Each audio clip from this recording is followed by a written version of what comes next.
The Villisca Axe Murders, a true story of unsolved horror in the quiet town of Villisca, Iowa. A gruesome crime shattered the peace of a summer night in 1912. An entire family, along with two young guests, was brutally hacked to death with an axe in their home as they slept. The killer left no clear motive, no fingerprints, and no trace, only blood-soaked walls and a community gripped by fear. Known as the Villisca Axe Murders, this chilling case remains one of America's most haunting unsolved mysteries. With whispers of a phantom killer who vanished into the night, the victims were found in their beds, their skulls crushed, the murder weapon propped against a wall. Who could commit such a heinous act, and why?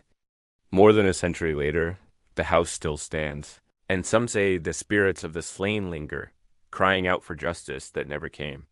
It all began on June 9th, 1912, in Villisca, a small farming town where everyone knew each other. The Moore family, Josiah, his wife Sarah, and their four children, Herman, Catherine, Boyd, and Paul, had spent the evening at a church event. They returned home around 9:30 p.m., accompanied by two friends of their daughter, Lena and Ina Stillinger, who were staying the night. The house was quiet, the town asleep, as the family settled in for the night. Sometime after midnight, a killer entered the Moore home. Armed with an axe from the family's own backyard, the intruder moved silently through the house. Starting in the upstairs bedroom, they bludgeoned Josiah and Sarah to death, striking their heads with such force that the ceiling was splattered with blood. More children were next, each killed in their beds with multiple blows to the skull. Lena and Ina, sleeping in the downstairs guest room, met the same fate.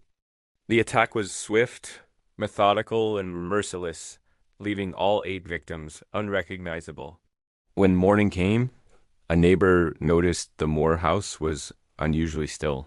By 8 a.m., she alerted authorities. The scene inside was horrific. Blood pooled on the floors, and the victims' faces were so mangled they could barely be identified. The axe, wiped clean of fingerprints, was left leaning against a wall. Curtains were drawn, mirrors covered with cloth, and a pan of bloody water sat in the kitchen, suggesting the killer lingered to clean up. Strangest of all, a slab of bacon was found near Lena Stillinger's body, its purpose unclear.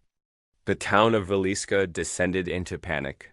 The police, unaccustomed to such a crime, struggled to process the scene. No valuables were taken, ruling out robbery. The lack of forced entry suggested the killer knew the house or had stalked it. Investigators noted the precision of the attacks. Each victim was struck primarily in the head, with no signs of a struggle. The covered mirrors and drawn curtains hinted at a ritualistic or superstitious element, deepening the mystery. Suspects emerged quickly. One was Frank Jones, a local businessman of Josiah Moore, who some believed hired a killer out of jealousy over Moore's success. Another was William Mansfield, a drifter and suspected serial killer linked to similar axe murders in Kansas and Illinois. A third, Reverend George Kelly, a traveling preacher with a history of mental instability, confessed to the murders years later but recanted, and his trial ended in a hung jury. Despite intense scrutiny, no evidence, bloodstains, fingerprints, or witnesses tied any suspect conclusively to the crime. The investigation uncovered eerie details. Neighbors reported seeing a strange man near the Moore house days before the murders. A cigarette butt found in the attic suggested the killer may have for the family to return. Some believed the murders were part of a wider spree, as axe killings plagued the Midwest around the same time, possibly the work of a transient killer riding the railroads. Others whispered of a personal vendetta, given the ferocity of the attack on Josiah. By 1917, the case had gone cold. The Villisca murders became a grim legend, with the Moore house preserved as a macabre.